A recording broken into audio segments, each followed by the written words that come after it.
everybody, and welcome to Learning from Smart People. I am your host, Rob Oliver, and I'm really appreciative that you tuned in today. I would encourage you, as always, subscribe. Hey, we're always looking for feedback too.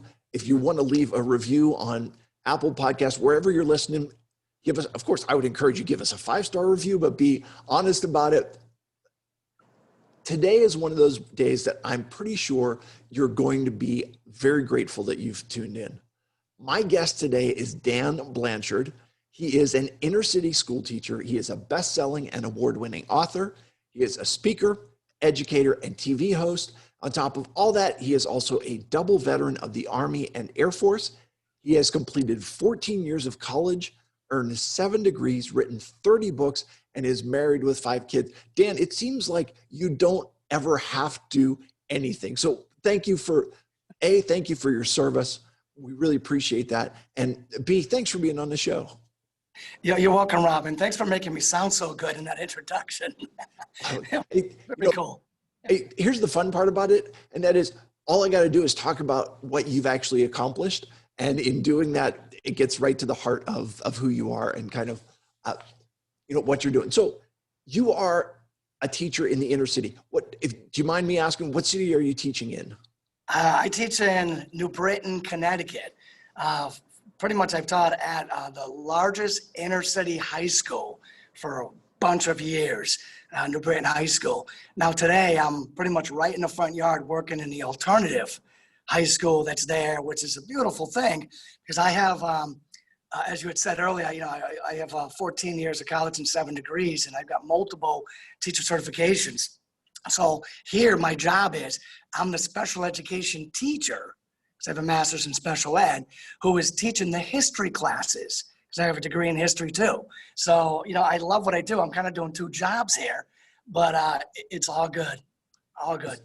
That's awesome.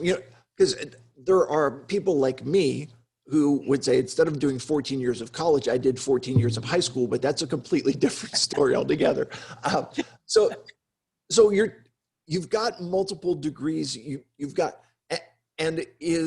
Are you feeling like special education is kind of your sweet spot, or what kind of has brought you to your job today?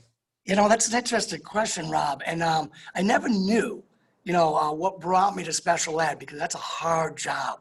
It's a heartbreaker day in and day out. And the majority of my time on the last 20 plus years, they've put me with the behavioral disorder, behavioral challenges, socially, emotionally, disturbed or whatever, the toughest kids. And if you think about it, if you're working in the inner city, you're already working with tough kids. You know what I'm saying? And then you work with the toughest of the tough kids.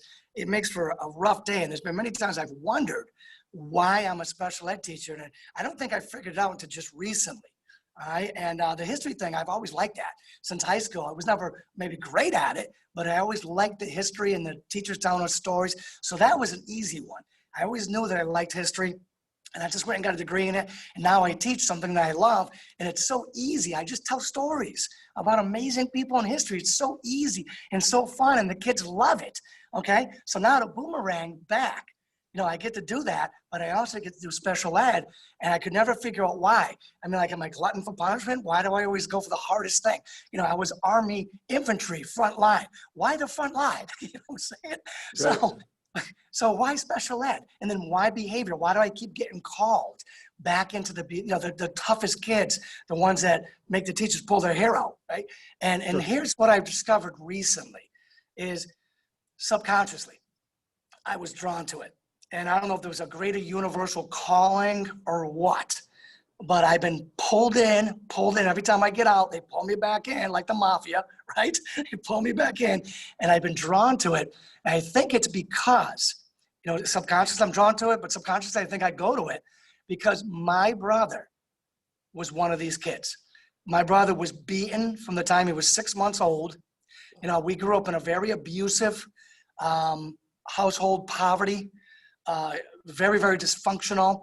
My father was dealing with a lot of mental health issues, and he was self-medicating with heavy, heavy alcohol.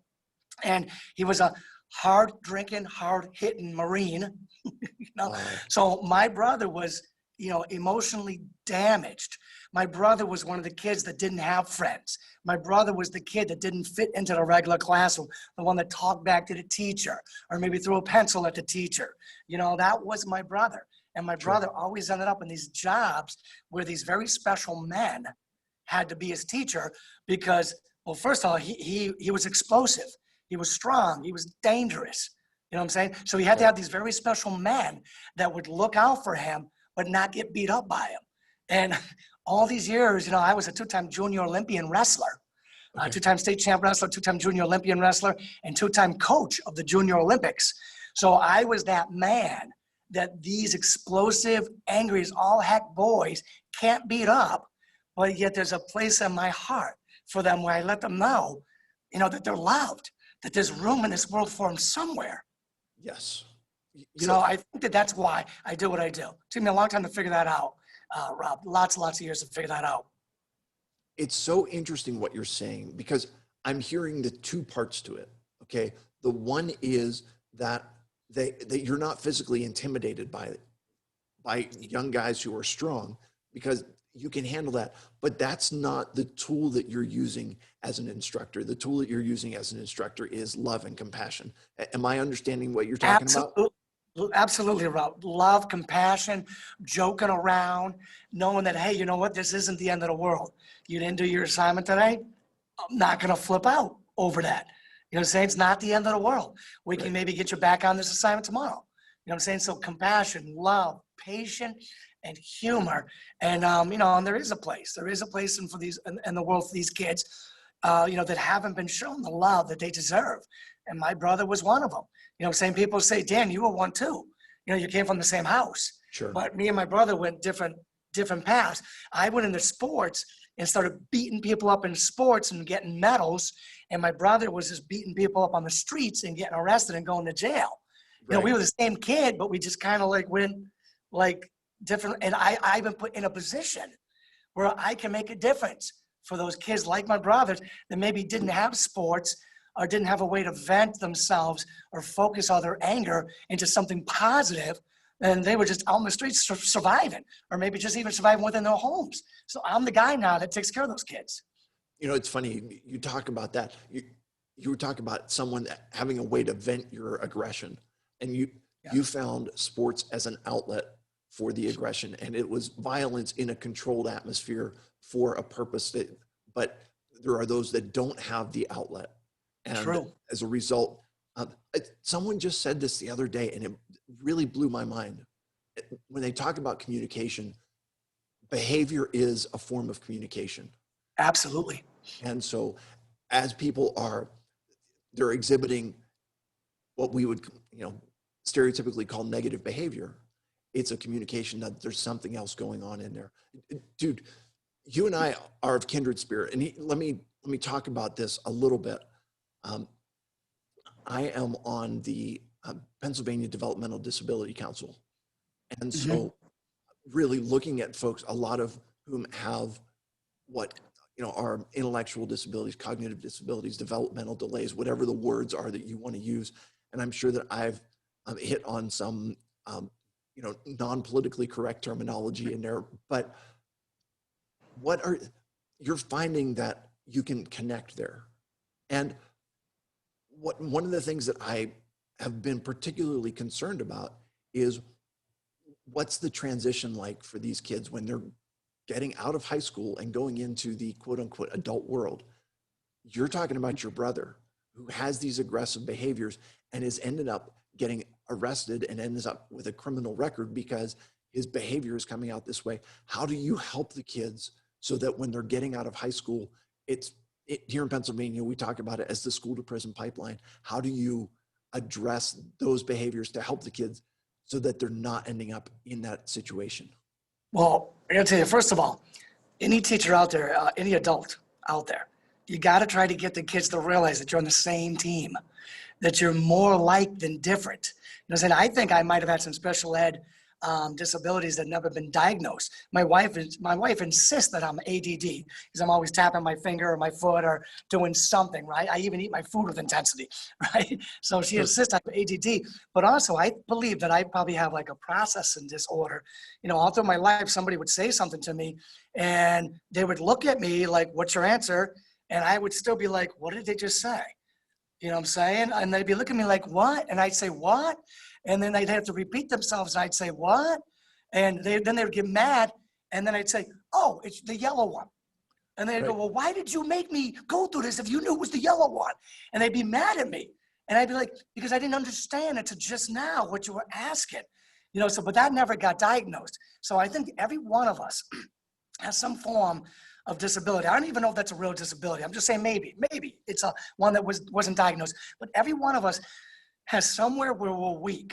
So every one of us can get together and say, I'm like one of you. You're like one of me. You know what I'm saying? We're like the same. We're more the same than we are different.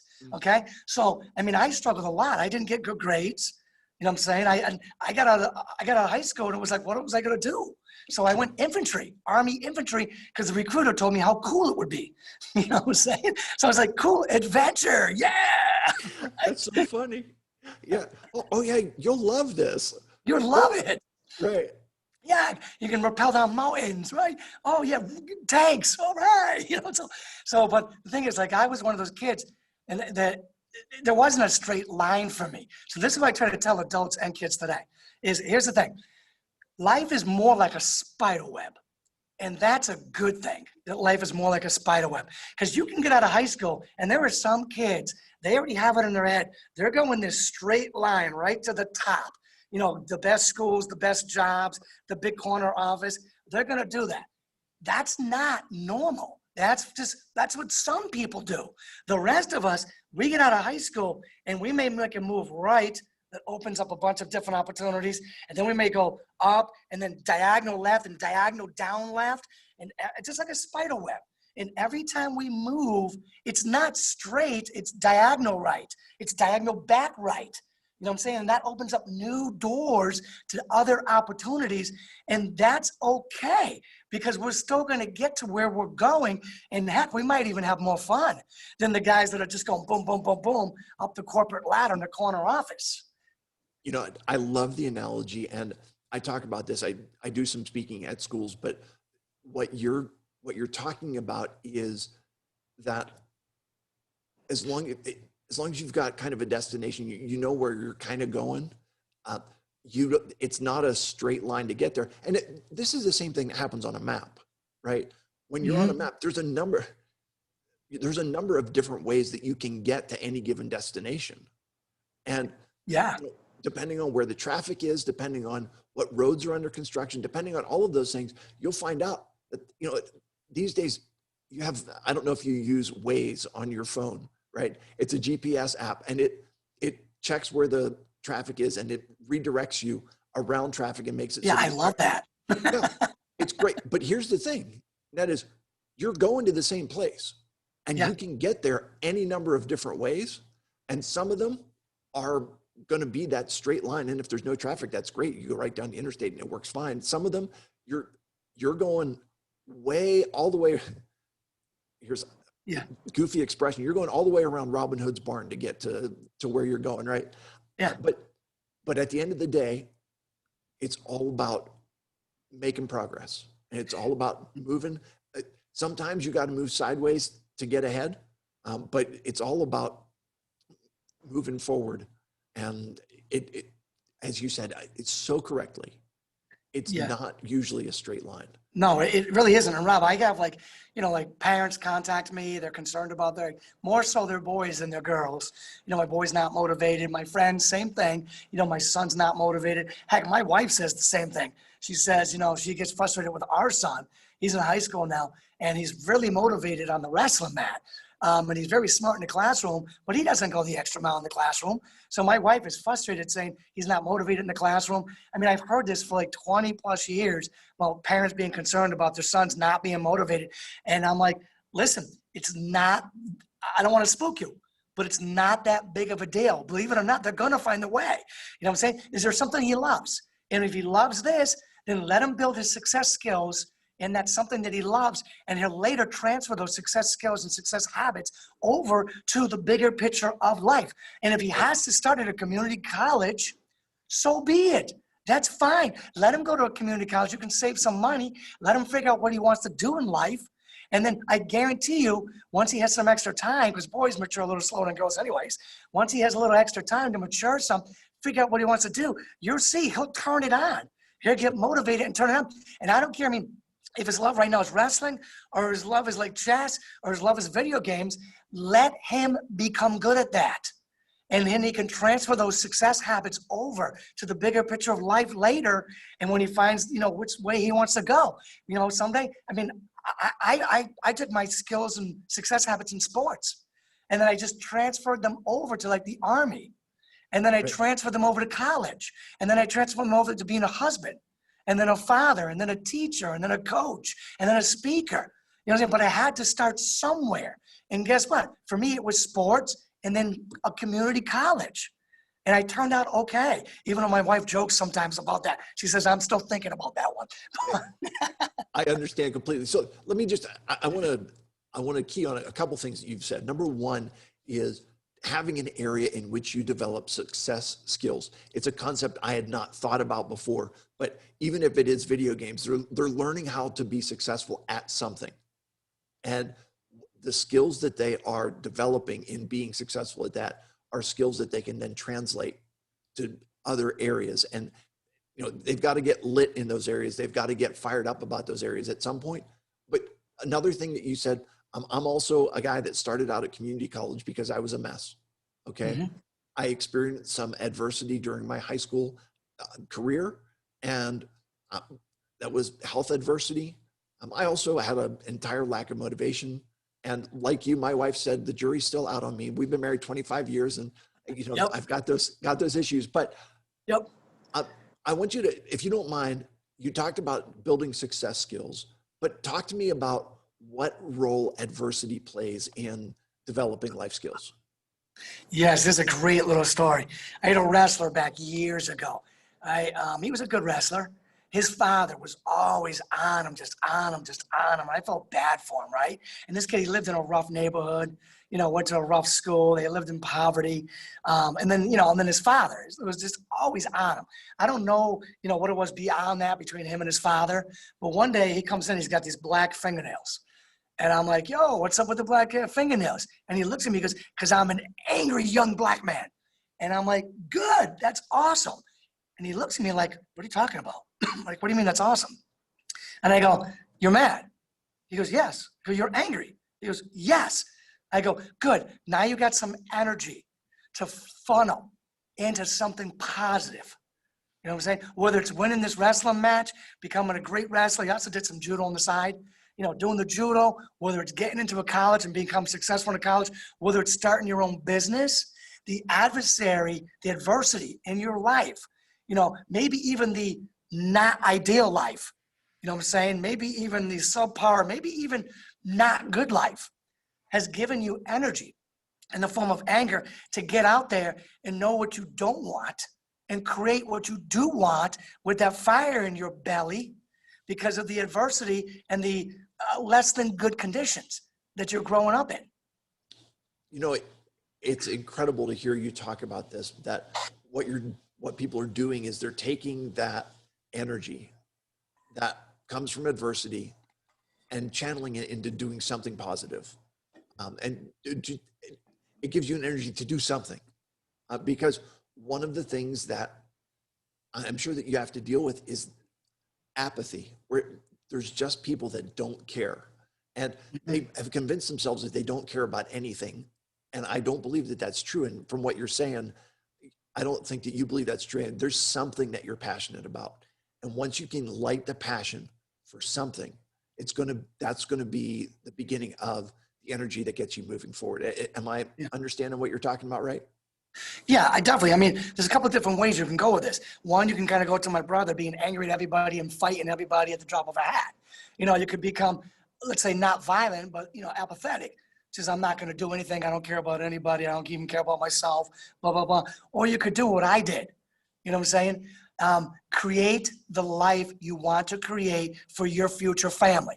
If you weren't born in the perfect family, and many of us weren't, you know what I'm saying, or you're not growing up in the perfect circumstances, the right neighborhood, or even a nice neighborhood, or a nice school, many of us aren't, you know what I'm saying, then go out and create what you want.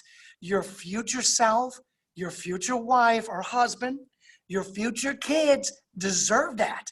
They deserve what you have, the fire in your belly, the energy through anger to create. You can create it faster than somebody else because you got that extra energy of being wronged, you know, in life, being dealt the wrong hand in life.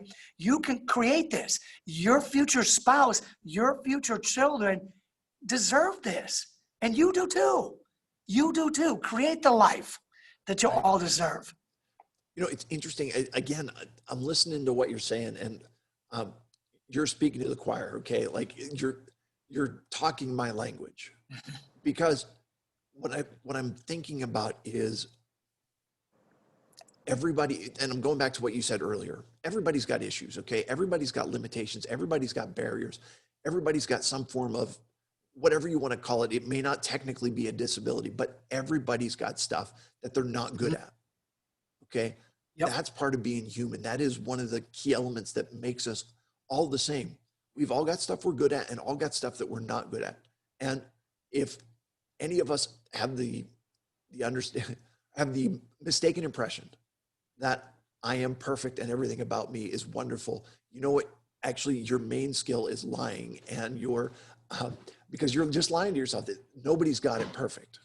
Nobody's family's perfect. Nobody's background's perfect. Nobody is perfect as a human, but that doesn't take away the fact that each of us has a skill set. Each of us has passion. Each of us has energy, and finding out how to use those skills, how to channel that passion, how to focus that energy into making a positive impact in the world and to building a life that is meaningful and has value. That's where it all comes down. Yeah, I got to tell you, Rob, I think in some ways I might have gotten lucky, because I grew up not thinking I was, you know, the smartest kid in the room or even smart.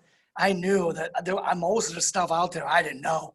So I had to like listen to people and learn from people. You know, I wasn't that good with books, but I would listen to people. Later on, I'd become better at books. I'd become a prolific reader, you know, reading over 1,000 books. But I knew that I needed to learn stuff that I didn't know much. And then at age 20, on the other end, I got asked to be a high school wrestling coach. You know, there I was, 20 years old, coaching 18-year-old boys, and I was dang good at it. You know, like I said, I was a 2-time junior Olympian, and I loved coaching wrestling, but I learned something very, very unique and very, very important while doing it. I thought I knew wrestling, and I did. And I had muscle memory, how to move for what pressure, when I felt pressure, what way to go. But now, go ahead and try to put that in words to high school kids who don't know what you know, and you got to teach them that. Yes. That was such a gift given to me. And I couldn't understand in the beginning, why can't you just do what I tell you to do and you'll win? And it's like, no, they can't just do what you tell them to do because they're not you. I had to teach them. And then when I taught them, guess what, Rob? Well, it took me a couple of years of teaching, but when I got to that point, I started saying, you know what? Now that I've been teaching wrestling, now I really know it.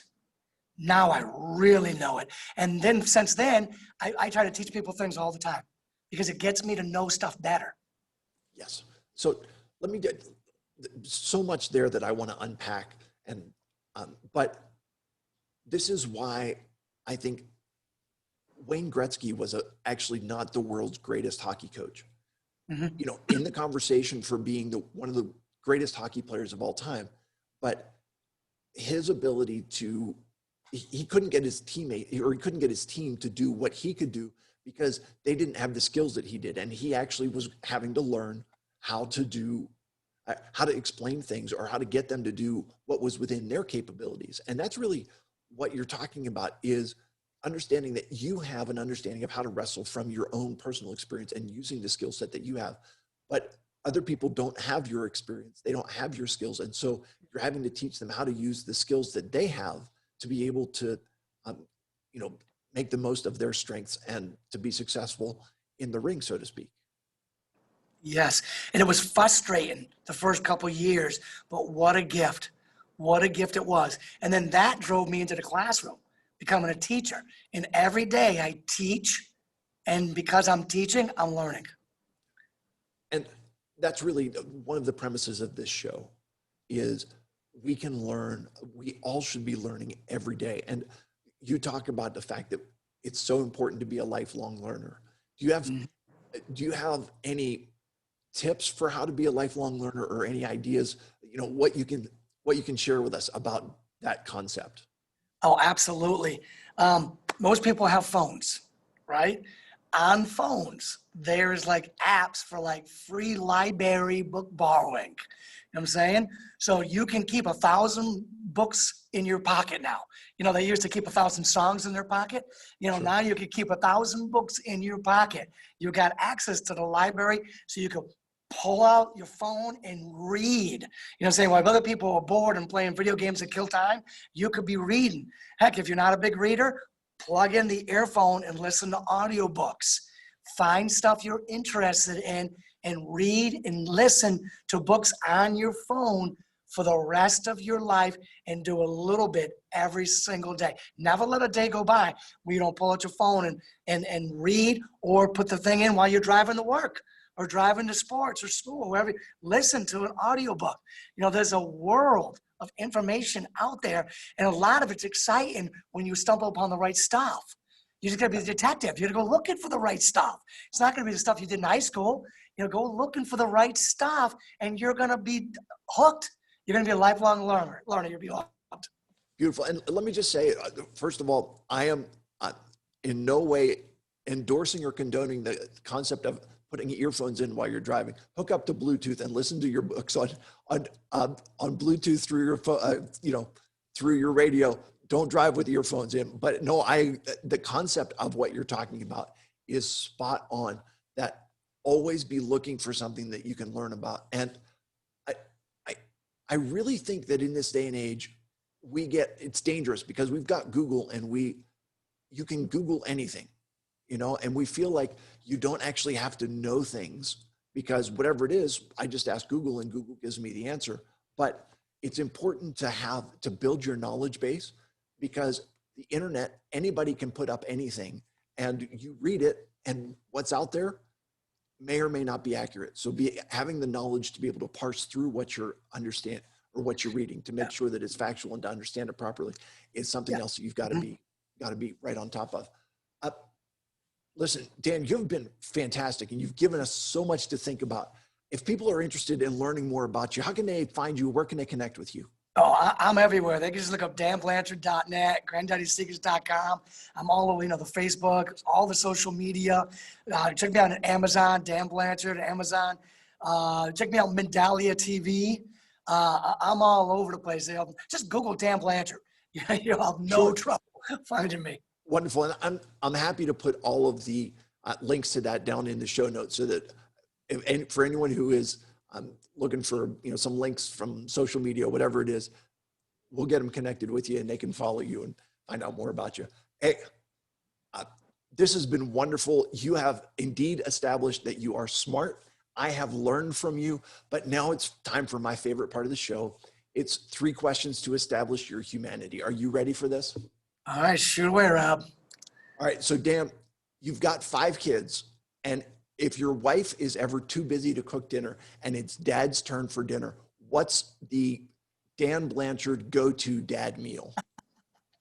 This happens a lot. And let me tell you, the kids joke about this to mom. They say, Mom, whenever you're gone, Dad just orders a pizza. Okay, so you're being up in Connecticut. You've got all kinds of different pizzas. What's the go-to pizza up there up in Connecticut for you? Oh, my kids, I think they like Caesar's pizzas and Papa Gino's pizza. Papa Gino's pizza. I like, there's a great place in Willimantic called Tony's. I like that one because it reminds me of the pizza I grew up with in East Hartford. But my kids are like, no, it's too greasy and this and that. But I'm like, yeah, but that's the pizza I had when I was a kid. Like the real juicy, greasy pizza. But the kids don't like it. It's the stuff that you can't eat with a white shirt on, right? Yeah, exactly. All right, wonderful. So what is your worst weather experience ever? The worst weather experience, well, up here in New England, I believe we moved into our house. This is, I guess, what, 9 years ago? 10 years ago, 10 years ago, we moved into our house. And the very first day we were there, a hurricane came through and knocked our power out for 6 days. So the very first day, we're unpacking boxes. We got no lights. It's summer. We got no AC, no phone, no internet. We had nothing. And I believe toward the end of it, I believe I had to get in my car and drive to work. I couldn't even take a shower. So that was a terrible weather incident for 6, 7 days. Maybe it was 8 days, but it was like a good week. We had nothing, no power. Oh, it was terrible. Well, okay, and let me just say that because you are a native New Englander, I think that the misery of snow is probably something that you've experienced. And because I'm not from New England, I think that you don't know how bad you've had it with snow, but it doesn't bother you because it's just part of what happens every winter. Yeah, no doubt. I got to tell you a real quick snow story. When I was young, before I was married, my girlfriend at the time, who's my wife now, we had planned to go to Niagara Falls a couple of times, and it kept getting delayed. And then finally, my girlfriend, who's my wife now, says, "We're going this weekend no matter what." Right? Friday morning, a monster snowstorm pulls in to Connecticut. Right? It takes me 4 hours to get out of Connecticut. 13 hours straight to get to Niagara Falls. And there were places on the highway where it was crazy. The 2-lane highways, there was a snow, like Jersey barrier snow in between separating the cars. And there were 18-wheelers pulled off on the right lane, 2 lanes, the right lane, 18-wheelers sitting there sleeping. And I was going by them in the left lane thinking, I was white knuckling it the whole way going, this, upper northeast weather is crazy. Yeah. And yet what you find out is it seemed impossible, but you managed to get through it. And I really think that's an allegory for life. Sometimes you're looking at obstacles and you're like, there's just no way. And then you find out, you know what, with a little determination, a little bit of perseverance, we managed to survive. And now it's a story that we can talk about in hindsight. All right. Last question for you is, and I hope this is an easy question and not embarrassing at all. How many times did you have to take your driving test? Oh, once. Once. Congratulations, man. I got the perfect score. There's a funny story that goes along with that, though. Do we have time? Yeah, we've got enough time. Yep. There's a real, and I told you, I grew up in very, very difficult situation, right? So the day before my driver's test, my father, he came home from the bar. For whatever reason, he was mad at me and my brother. I don't even remember why. And he just said, "Tomorrow, you're not getting your license." And I'd already paid for it. I'd made arrangements to get he didn't give me any money, didn't give me a ride, right. Nothing, right? So the next day, right from school, I was like, what am I going to do? And I'm like, I'm going. So I went right from high school, right to the DMV, took the test, got the perfect score, passed it, came home, and then hid my driver's license for 6 months. That's hilarious. I love it. Hey, Dan, thank you for being on. Thank you for being so candid about what's going on. And I really, like I said, I feel like we are similar spirit, and really you're doing great work, and please keep that up. Well, thank you, Robin. I love being on your show today and talking to your audience. And this was a good time. Yeah. Hey, no problem, man. Listen, for my audience, I'd encourage you all, number one, go check out Dan, check out all this stuff. You got one more thing? I got a free gift for them, for your audience, Rob. So if they go on Amazon and type in Dan Blanchard and then type in The Storm, go to ebook. It's free for your whole audience until midnight tonight. Fantastic. I appreciate that. And I will make sure that, I'm going to get it myself, and I'll encourage all them to do the same. Cool. Thanks. And hey, everybody, I will remind you, as always, that when you stop learning, you stop living. Have a great day, everybody.